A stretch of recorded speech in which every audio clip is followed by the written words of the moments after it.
बिस्मिल्लाहिर्रहमानिर्रहीम। अस्सलाम वालेकुम। मैं हूं तसव्वुर शहजाद और आप देख रहे हैं तसव्वुर शहजाद ऑफिशियल। नाजरीन, आज का हमारा मौजू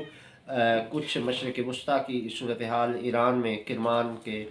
जो दो धमाके हुए हैं उनके हवाले से कुछ गुफ्तगू होगी कि अब क्या उसके हवाले से अपडेट्स हैं, ईरान क्या करने जा रहा है। और दूसरा हमारा मौजू पाकिस्तान की जो मौजूदा सियासी सूरत हाल और इंतखाबात के हवाले से कुछ जो तब्दीलियाँ रूनुमा हुई हैं उनका अहवाल आपके साथ शेयर करेंगे। इसके अलावा इमरान खान का एक मजमून छपा है इकोनॉमिस्ट में। ये मजमून ने भी पाकिस्तान में बड़ी थरथली मचाई हुई है, इस पर भी गुफ्तगू होगी। अगर आपने हमारा चैनल सब्सक्राइब नहीं किया तो सब्सक्राइब कर लीजिए, बेल आइकन का बटन दबा दीजिए और कमेंट सेक्शन में अपनी राय से हमें ज़रूर नवाजिएगा। नाज़रीन, इमरान खान के मजमून की बात करते हैं। सबसे पहले इमरान खान ने दी इकोनॉमिस्ट में एक मजमून लिखा है और उस मजमून में उन्होंने पाकिस्तान की मौजूदा जो सूरत हाल है इस पर तबसरा किया है। इमरान खान ने इस मजमून में लिखा है कि पाकिस्तान में जाली हुकूमत है, जाली इलेक्शन कमीशन है और जाली सिस्टम बनाकर सारा काम जाली तरीके से किया जा रहा है और उसमें एक पार्टी को टोटली माइनस किया गया है। इमरान खान के इस मजमून के शाये होने से जहाँ आलमी सतह पर एक दबाव क्रिएट हुआ है और एक हुकूमत पर और हमारी इस्टेब्लिशमेंट पर कुछ दबाव की कैफियत है, तो उसके बाद पाकिस्तान में ये सूरत हाल पैदा हुई है कि इस पर तहकीकात शुरू कर दी गई हैं कि इमरान खान का ये मजमून जेल से इकोनॉमिस्ट के पास कैसे पहुंचा। तो इस हवाले से बाकायदा अब ये इमरान खान के अहल खाना ने ये इकोनॉमिस्ट तक पहुंचाया है या इमरान खान ने अपने वकला के ज़रिए ये बाहर भेजा है। तो ये एक हैरान कुन पहलू है कि इस पर जो तहकीकात हो रही हैं, जेल इंतज़ामिया इस हवाले से ज़ेर अताब आई हुई है कि ये किस तरह हो गया कि इमरान खान ने जेल से बैठ कर एक मजमून लिख दिया और वो इकोनॉमिस्ट में शाये भी हो गया। तो इस हवाले से जो होगी तहकीकात सामने आएंगी, लेकिन इमरान खान के इस मजमून ने जलती पर तेल का काम किया है। इमरान खान के मजमून ने पीटीआई के हक़ में एक ऐसी फ़िज़ा बना दी है जो जमायमा खान, तो ऑलरेडी हमने कुछ व्लॉग्स में आपको पहले भी बताया था कि जमायमा खान लंदन में चैन से नहीं बैठी हैं, बल्कि उन्होंने मुसलसल ये कोशिशें कर रही हैं कि आलमी सतह पर पाकिस्तान पर दबाव बढ़ाया जाए और इमरान खान को और पीटीआई को रिलीफ दिलवाया जाए। तो इस हवाले से वो मुख्तलिफ ममालिक के सफ़ीरों से भी मुलाकातें कर चुकी हैं और राब्तों में हैं, तो उनकी कोशिशें बहरहाल जारी हैं। जबकि पाकिस्तान में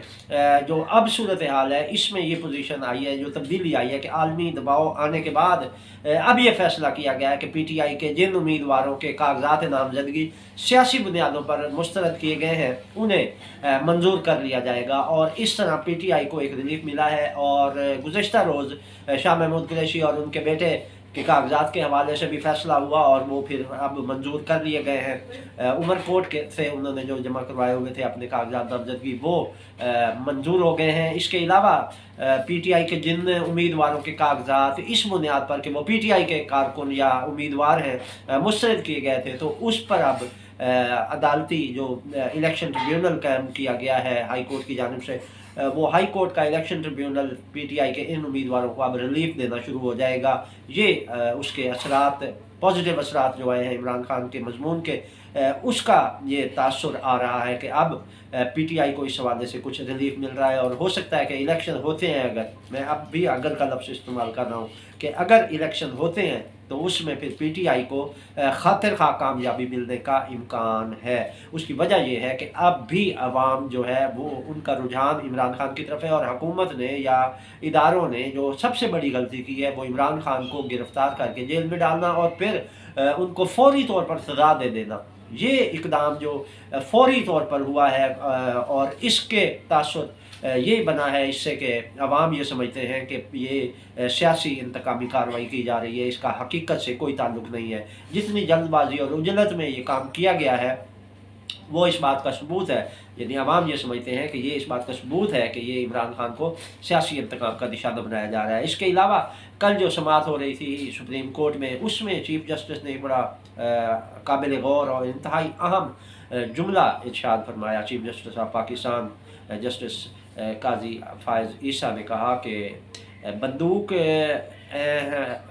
मोतबर है या आइन, तो उनका ये जुमला जो है ना वो बड़ा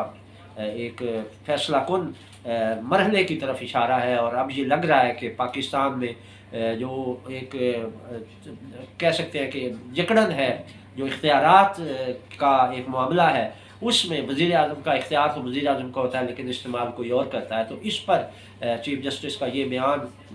اس کی طرف اشارہ ہے کہ یہ اب ایسا نہیں ہونا چاہیے، بلکہ آئین معتبر ہو، ادارے معتبر ہوں، اور ادارے دیکھیں کہ وہ کیا کرنا ہے، اداروں کی ذمہ داریاں کیا ہیں، ادارے اپنی ذمہ داریاں نبھائیں، نہ کہ کوئی بھی آئے اور گن پوائنٹ پر آ کر اپنا مقصد حاصل کر لے اور چلتا بنے۔ تو یہ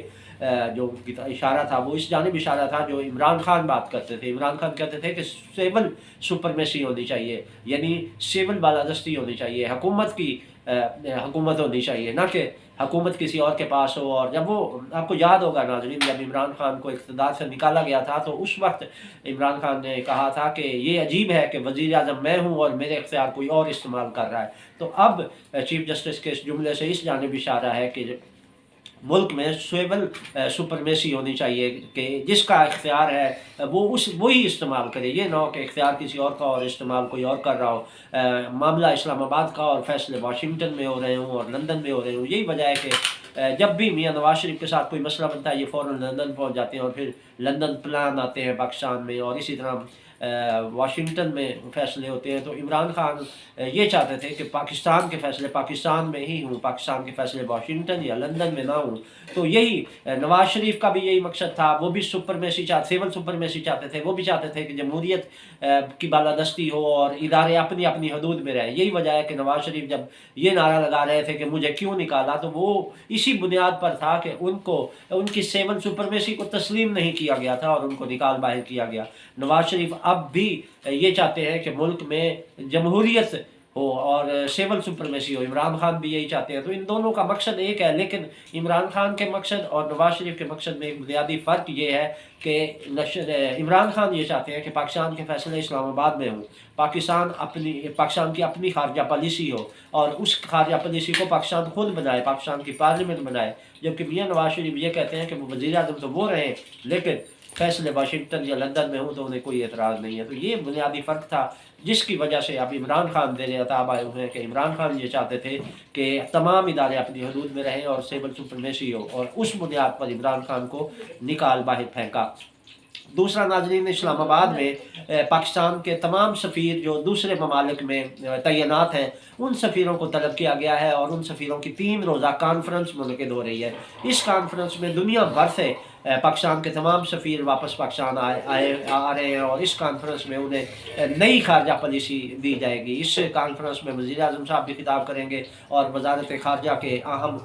ذمہ داران بھی اظہار خیال کریں گے۔ اس حوالے سے میں آپ کو بتاتے چلوں ناظرین کہ گزشتہ روز ہمارے وزیر خارجہ جیلانی صاحب سے امریکی سفیر نے ملاقات کی تھی، اور امریکی سفیر نے اس ملاقات کے حوالے سے اپنا جو ان کا ایجنڈا یا ان کے مقاصد ہیں وہ انہوں نے دے دیے تھے، اور اسی کے مطابق ذرائع یہ بتا رہے ہیں کہ اس کانفرنس میں سفیروں کو بھی وہی خارجہ پالیسی دی جائے گی۔ اور اس میں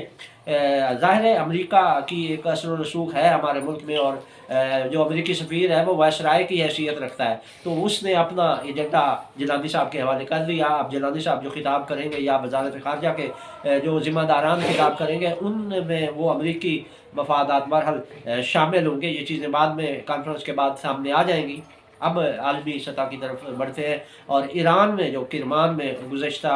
روز 2 دھماکے ہوئے تھے اس کے حوالے سے ایران نے انتقام لینے کا فیصلہ کر لیا ہے۔ اور اب میں آپ کو یہ خبر دے رہا ہوں ناظرین، ابھی تک یہ اندر کی اطلاع ہے کہ ایران نے اسرائیل سے ان دھماکوں کا بدلہ لینے کا فیصلہ کیا ہے، اور یہ حملہ جو ہے یہ شام سے کیا جائے گا اسرائیل پر، اور اس کے لیے بیلسٹک میزائل اور باقی ساز و سامان جو ہے وہ شام پہنچا دیا گیا ہے، اور وہاں سے اسرائیل پر حملہ کیا جائے گا۔ اس حوالے سے روس نے بھی کچھ ایران کی ہیلپ کی ہے اور کچھ ایسے ہتھیار دیے ہیں جو اسرائیل کے لیے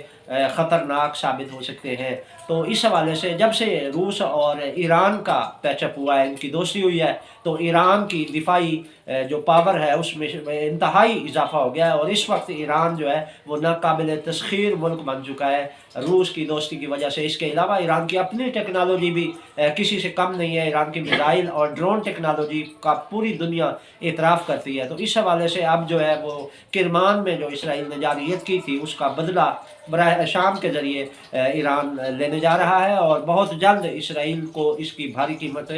چکانی ہوگی۔ اس کے علاوہ अलावा लुबनान में भी उधर से जो उनके हमास के नायब सरबराह शहीद हुए थे बैरूत में इसराइली हमले में, तो उनके बदले के लिए भी लुबनान ने भी कुछ अपनी तैयारी कर ली है और उधर से भी इसराइल को टफ टाइम देने का फैसला किया जा चुका है। ये थी नाज़रीन अब तक की अपडेट। तो सब को इजाज़त दीजिए, अल्लाह ने के बाद।